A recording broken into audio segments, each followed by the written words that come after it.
The putting out system. Rather than producing goods in a factory in industrial cities, it was cheaper to employ rural workers and avoid guild regulations. Rural peasants who didn't use to produce goods for sale began to get raw materials from merchants, which they would produce the goods and resell the product back to the merchant.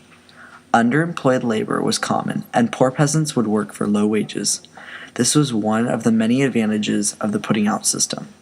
Because production in the countryside was unregulated, merchants could change procedures to make them more efficient.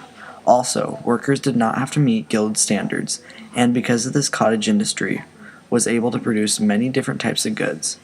Although peasants lacked the skills to create luxury goods, rural industry was able to produce everyday articles. The lives of rural textile workers. The textile industry was the largest employer up until the 19th century. This field of work was often taken up by rural families. The most important possession for rural families was their loom, for it was their way of making money. The newest evolution of the loom, seen here, was by John Kay, called the flying shuttle. This invention allowed the shuttle to be thrown back and forth between the threads with only one hand. Entire families went together to produce enough thread to keep the weaver employed. Since rural workers also worked in agriculture, in months where farm work was more demanding, thread production was low. In order to manage the expansive area of spinners, a merchant would place a shopkeeper in charge of the workers. Employers were very harsh to their workers and accused them of taking raw material. Since women were seen as lazy, immoral beings, they were way underpaid compared to men. Employers thought that if a worker did not produce enough, it was because their wage was too high, making them lazy, so wages were lowered to avoid idle workers. The significance is the rights were continually taken from the poor in order for merchants to make maximum profit. Listening to the Past, Daniel Defoe. The putting out system in industrialization greatly increased living standards and also class inequality. Daniel Defoe, a novelist, praised cottage industry.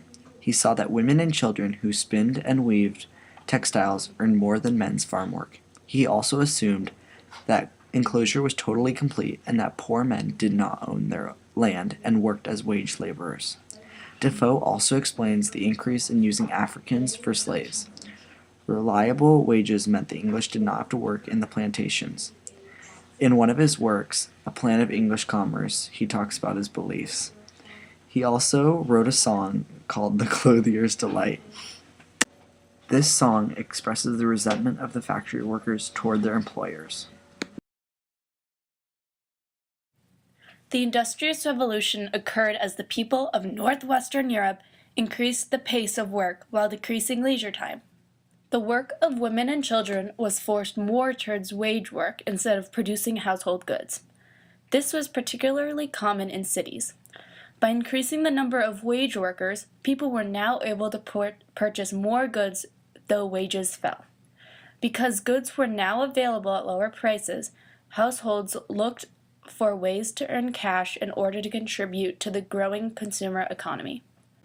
As women entered the labor force, their extra income was used to cover the household goods they were no longer producing. As a result, women's use of their extra income added to the growth of the textile industries.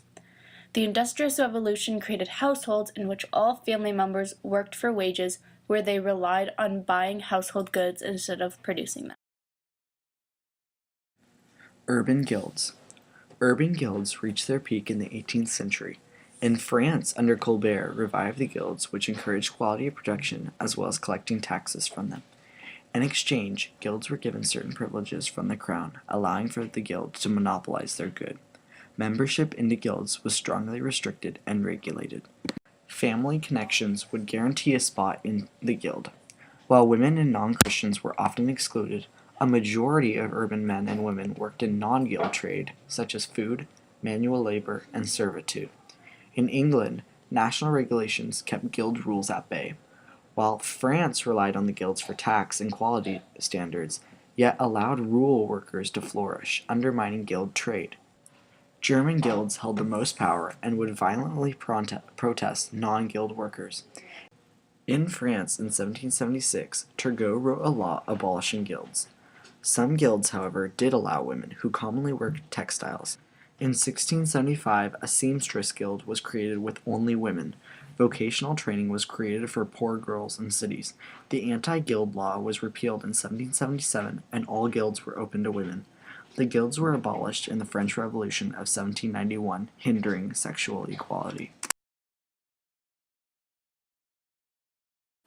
Adam Smith was a leading figure in the Scottish Enlightenment and a well-known critic of government regulation and trade industry. He developed the basis for modern economics with his book, The Inquiry into the Nature and Causes of the Wealth of Nations, which criticized government monopolies and guilds and promoted free competition. Smith also said that the government had only three duties: defense, civil order and protection, and to sponsor public works. Despite Smith's call for economic liberalism, some German guilds stayed around until the second half of the 19th century, but disappeared after that. Later, many economic thinkers used Smith's idea to promote totally free capitalism, but his ideas were actually more complicated. Adam Smith favored the rise in British wages in the 18th century because he thought, quote, "No society can truly be flourishing and happy, of which the far greater part of the members are poor and miserable," unquote.